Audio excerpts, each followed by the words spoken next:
Baik, bismillahirrahmanirrahim. Assalamualaikum warahmatullahi wabarakatuh.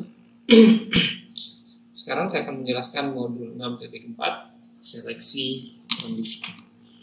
Oke, di sini masih di kelas yang sama, jadi hasil modifikasi dari project sebelumnya.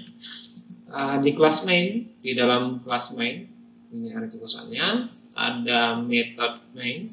Nah, di dalam method main ada baris perintah ini.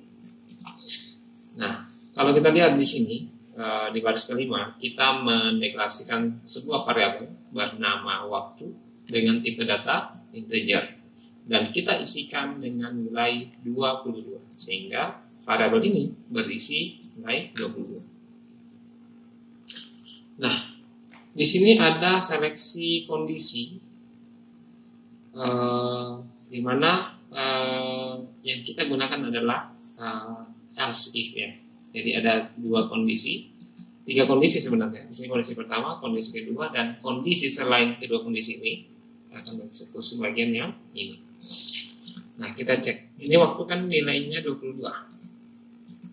Nah, kita cek. If waktu lebih kecil daripada 10. Jadi, jika waktu lebih kecil daripada 10, maka program kompiler akan mengeksekusi bagian ini.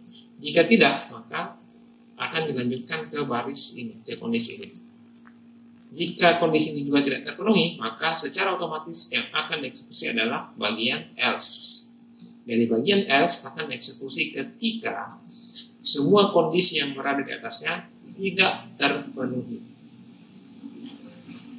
Nah, sekarang kapan di bagian else if akan dieksekusi? Ketika kondisi pertama tidak terpenuhi. Kalau kondisi di sini terpenuhi, maka yang dieksekusi adalah bagian yang ini. Oke. Nah, sekarang kita cek apakah waktu lebih kecil daripada 10? Apakah 22 lebih kecil daripada 10? Jawabannya adalah tidak. Karena tidak, maka ini tidak dieksekusi. Sehingga kompilernya akan lanjut ke sini. Proses eksekusinya akan mengecek kondisi.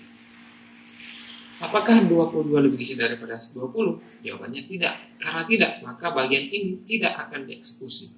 Sehingga secara otomatis bagian yang akan dieksekusi adalah yang ada di bagian else, yaitu selamat malam. Sekarang kita coba lihat apakah betul. Nah, ternyata betul. Yang dieksekusi adalah selamat malam. Bagaimana jika kita ingin menambahkan satu kondisi lagi? Maka misalnya kita tambahkan satu kondisi lagi. Di sini ada else if berarti lagi kita tambahkan ya. Pengujiannya adalah waktu misalnya 21.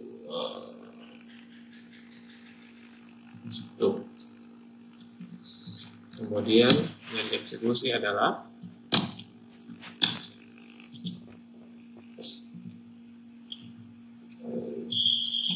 system.out.watch system.out.inkan selamat sedikit malam ya, anggaplah seperti itu supaya beda saja.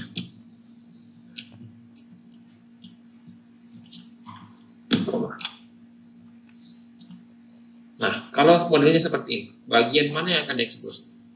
Ya, secara otomatis ya pasti yang akan dieksekusi adalah yang ini. Ya.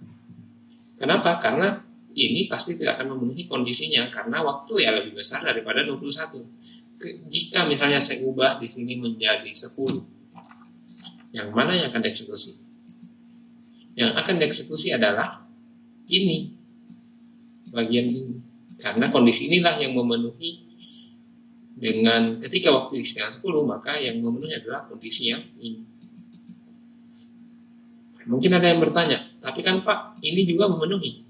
Nah, yang perlu diingat di struktur seleksi kondisi adalah ketika telah ditemukan satu kondisi yang benar, maka perintah yang ada di dalam kondisi itulah yang akan dieksekusi. Setelah ini dieksekusi, maka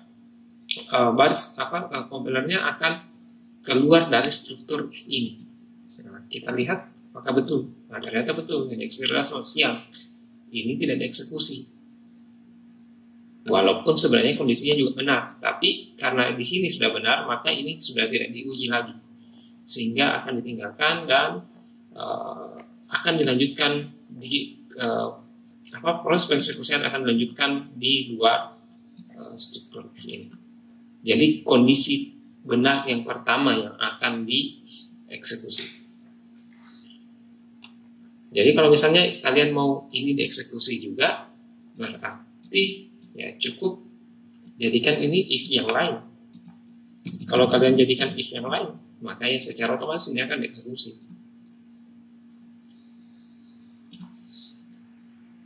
Kalau kita lihat, nah ini dieksekusi ya, karena ini adalah struktur if yang berbeda dengan if yang di atas ini. Ini terpisah, sehingga ketika ini dieksekusi, apapun kondisinya di sini, ini akan tetap dicek kembali.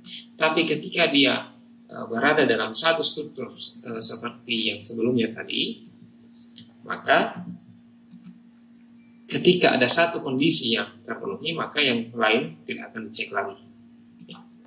Saya rasa cukup jelas. Terima kasih. Saya akhiri. Wabillahi taufiq. Assalamualaikum warahmatullahi wabarakatuh.